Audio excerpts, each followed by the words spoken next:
Hi, this is Tom, the old guy from Delaware again. Today I'd like to talk about what you've all seen of how politicians will say almost anything to get elected. And I believe that's the old school. They don't want to lose their jobs because they make too much money at it. And they don't want anybody new coming in because it might rock the boat, so to speak. I'll give you a couple examples.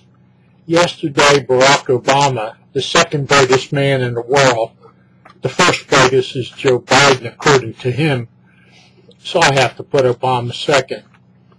He made a statement, and he said, we're hardwired not to think clearly when we're scared. Okay.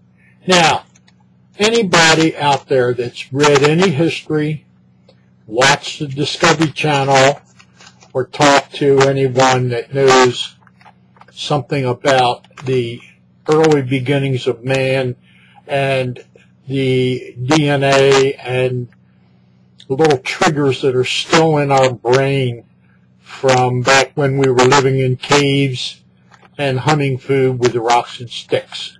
Okay. When you're scared, the brain kicks in what's called the fight or flight.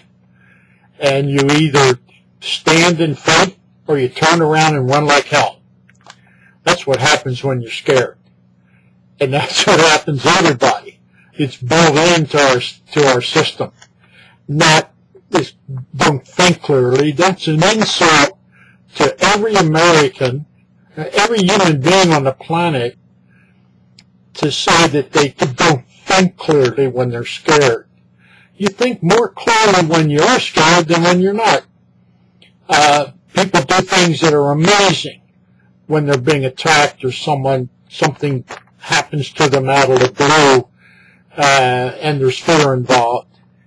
So that's what Obama's trying to do. Say, yeah, we're not bright enough to understand what he really's been trying to say. And he didn't present it well over the last 2 years. Now, I don't know how else he could present it. I don't know if he's ever really been the president, because he never seems to be in his office. He's always traveling around the world or traveling across the country, and he's done a lot of traveling on our dime, I'll tell you that. Now, yesterday, in my other video about politics in Delaware, where President Obama and Vice President Biden came for Chris Coons. Of course, in the picture, Chris Coons looks like a midget. I don't know if he's that tall or not. I know Biden's not tall.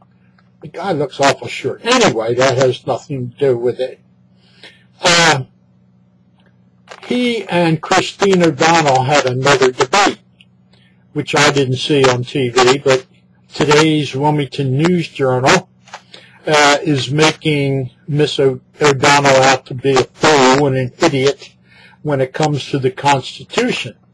Apparently, there was quite a big argument at the debate about what's in the Constitution. Chris Coons staunchly stated that the separation of church and state is in the Constitution. I have news for him. He should read the Constitution. And I have a copy right here on my desk that I got from Heritage for free. And if you read through it, it says Congress will not establish any religion. It doesn't say separation of church and state. It says there's never going to be a religion in charge of the government, is what it really says.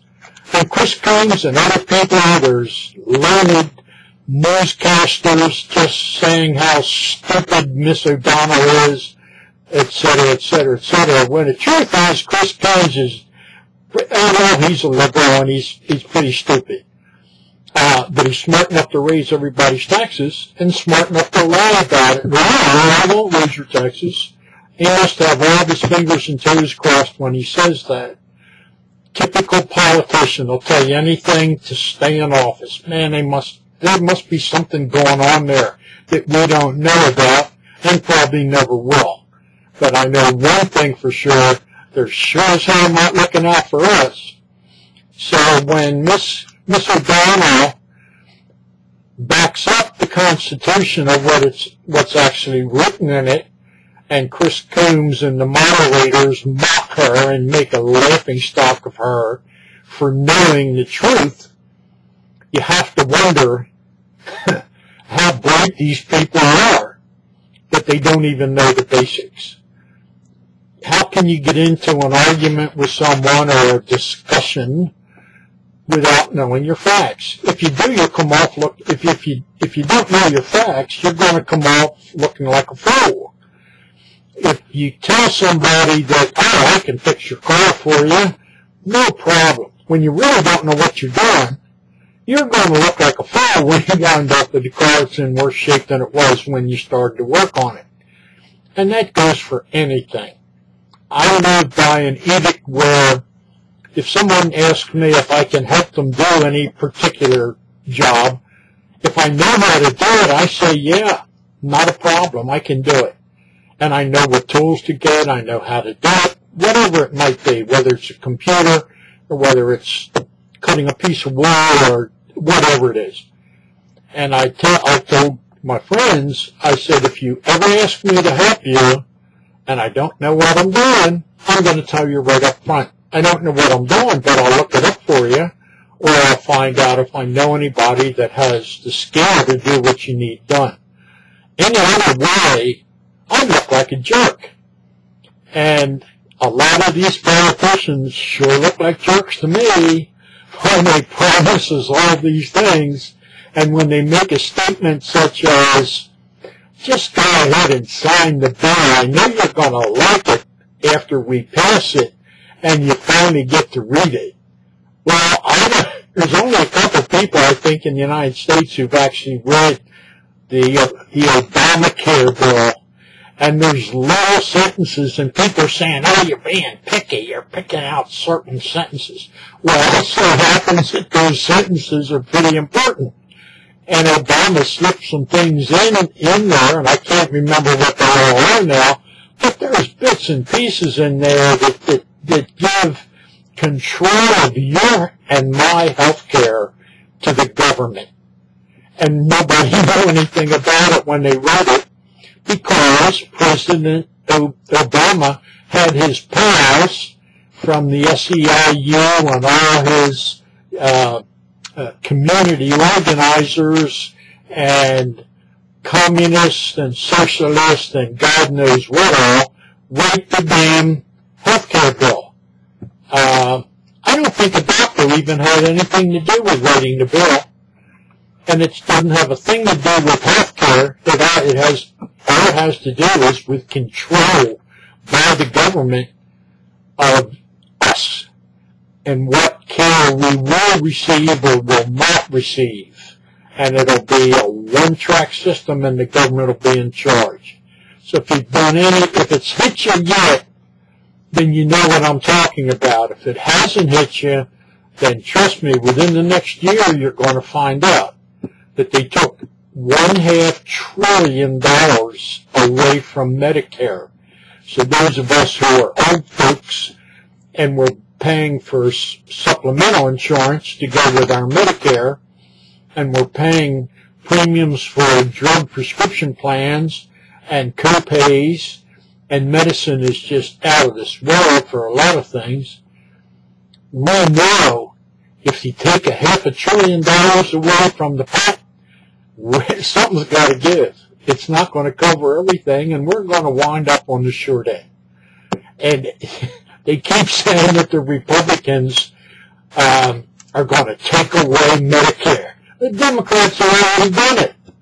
They ran the health care bill through, and they took away $500 billion from Medicare. So I don't want to hear this crap about the Republicans are going to do away with Medicare. The Democrats have already done it, and so far they've gotten away with it. That's why 70% of the people in the country want to repeal this stupid law and fix the things that need to be fixed, such as canceling canceling insurance for someone that has a condition or a child has a condition. That also on the same vein, to say that your child is 26 years old and still covered on your insurance, that's a good incentive for everybody that I know, age 26 and less, to move back home with mom and dad and get on their insurance. But you know what? It's not going to be free. Somebody's going to have to pay. No such thing as a free lunch, and we're about to find out just how much that lunch is going to cost. So, once again, that's all for today. Make sure you vote. Think about it. Listen to the BS and try to cut through it and see what these people really stand for and what they really intend to do to this country. It's not a pretty sight. Thank you again, and may God bless America.